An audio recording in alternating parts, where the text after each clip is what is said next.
여러분 안녕하세요. 개그맨 조원석입니다. 2025년 6월 23일 월요일입니다. 오늘은 지난 2020년 1월 23일 목요일에 제가 썼던 일기를 여러분께 읽어드리도록 하겠습니다. 2020년 1월 23일 목요일, 내일부터 설 연휴가 시작된다. 다음 주 월요일까지 쉰다. 늘 그렇지만 난 그냥 그렇다. 그냥 요즘 열심히 운동을 하고 있는데 며칠 주민센터에 있는 헬스장이 문을 닫아 서운하고 노래 연습도 아마 못하지 않을까 싶다.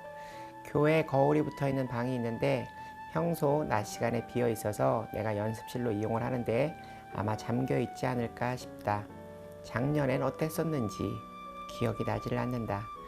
연휴 기간에도 새벽 기도는 계속 드릴 생각이다. 오늘 조곤의 목사님께서 주신 하나님의 말씀은 누가복음 6장 20절에서 26절 말씀이다. 오늘의 말씀은 마태복음 5장에서 7장까지 기록되어 있는 산상수훈의 말씀과 같은 맥락의 말씀이다. 마태복음 5장 전반부의 팔복의 말씀과 비슷한 말씀이다. 그러나 그 내용이 좀 차이가 있다. 오늘의 말씀은 4가지 복과 4가지 화에 대해 누가가 기록하고 있다. 말씀의 내용을 통해 예수님께서 가지고 계신 가치관, 세계관 등을 알 수 있다. 예수님께서 생각하시는 복은 철저히 하늘나라에 있다. 이 땅의 부귀 영화와는 초점이 맞지 않는다.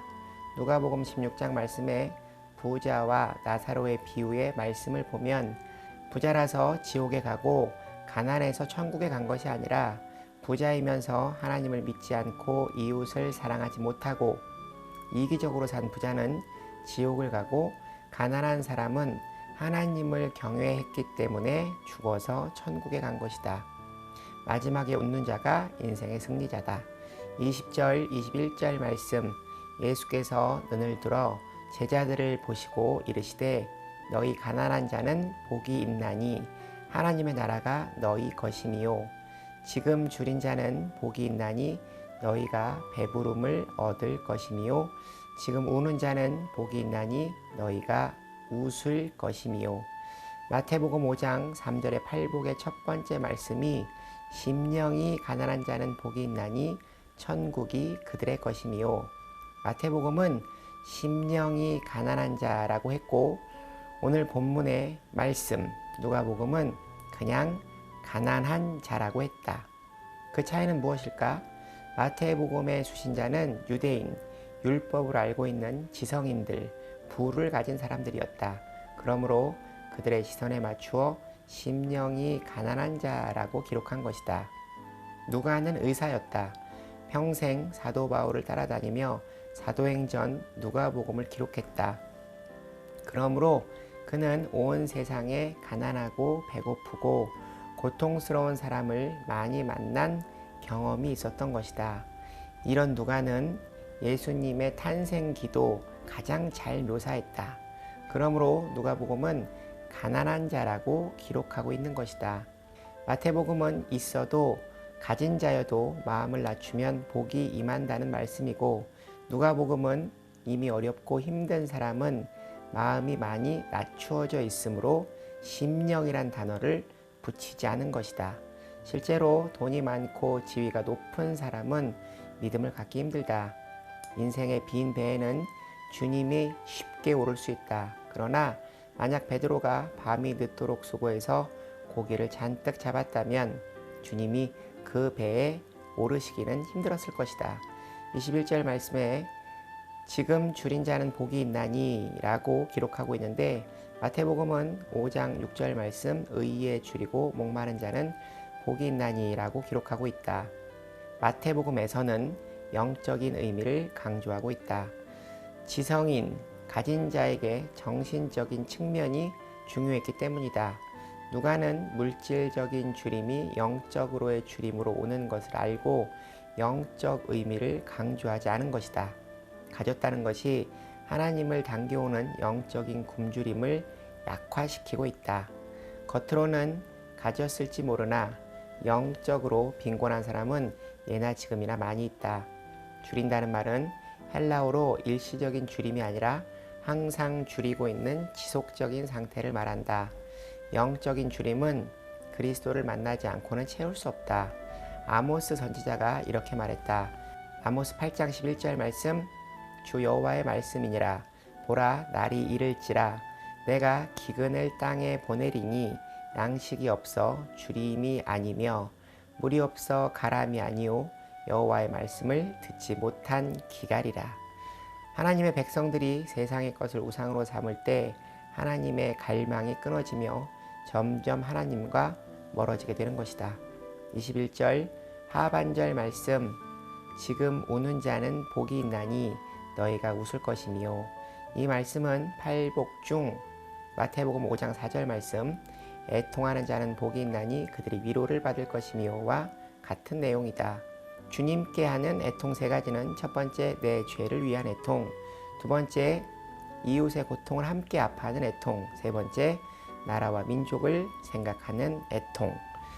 첫 번째, 내 죄를 위한 애통의 내용은 시편 51편 다윗의 밧세바 사건 이후 회개하며 쓴 자기 심령의 죄로 인한 애통의 기록이다.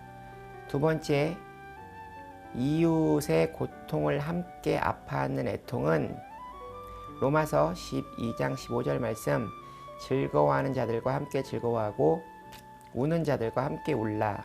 세 번째, 나라와 민족을 생각하는 애통은 느헤미야의 애통과 자기의 구원받지 못한 유대인 동족을 위한 사도 바울의 고백이 나라와 민족을 생각하는 애통에 해당한다.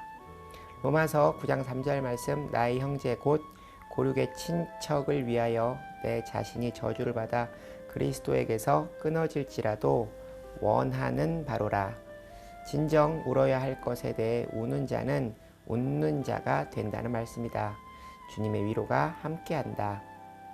눈에 애통의 눈물이 있는 자는 마음엔 무지개가 떠오른다. 22절 23절 말씀, 인자로 말미암아 사람들이 너희를 미워하며 멀리하고 욕하고 너희 이름을 악하다 하여 버릴 때에는 너희에게 복이 있도다. 그날에 기뻐하고 뛰놀라. 하늘에서 너희 상이 큼이라. 그들의 조상들이 선지자들에게 이와 같이 하였느니라. 기독교의 역사는 핍박과 박해의 역사다.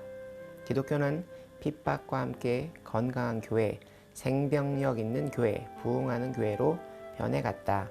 이 내용이 사도행전의 말씀에 기록되어 있다. 고여있던 복음이 스데반 집사님의 순교 사건으로 사도행전 8장 말씀에 큰 핍박이 예루살렘에 임하게 될 때 디아스포라 가로 열고 흩어지거나 퍼뜨리는 것 가로 닫고가 되어 가는 곳마다 사마리아 온 유대 땅 끝까지 복음을 증거하게 된 것이다. 사도행전 1장 8절에 예수님의 말씀이 성취된 것이다. 오직 성령이 너희에게 임하시면 너희가 권능을 받고 예루살렘과 온 유대와 사마리아와 땅 끝까지 이르러 내 증인이 되리라 하시니라.